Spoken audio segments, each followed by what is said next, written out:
I noticed two things at the end of last night about this portrait bust, and hopefully you'll see them too. Do you see where the center of the nose is here? Do you see how the nose goes a diagonal this way? It ain't supposed to do that. So, I don't know if it's going to show up in the camera, but you can see the division I've got between the mustache part, where that little part in the center of his lips here.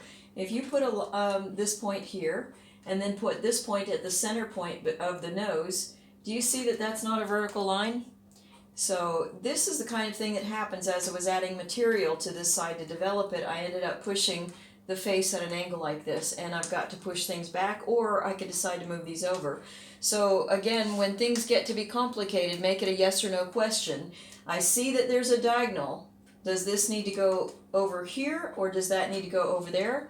Or of course it could be a maybe, or it could be both. So what I'll next start to do is I'll drop my vertical line again, making it between the center of the eyes, and try to minimize the changes that I have to do, because it could be that all I have to do is move the nose and the mouth over, or it could be that the mouth and nose are fine. Unlikely, because they're at a diagonal, but and it could be I just move the eyes over this way, but I seriously doubt it. I'll drop a line down the middle, start measuring the outside of the face, because again I'm going to go large to small, and make sure that I want to make sure that this is the width of the face, and I pick the exact center of this face.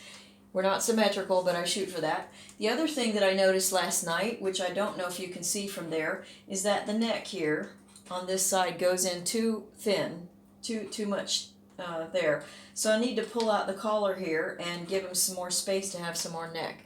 So those are things I'm going to be working on tonight. Leave your comments and questions, and subscribe to my channel. Thank you very much. Ciao, ciao for now. This is Kelly Borsheim at borsheimarts.com. Ciao, ciao.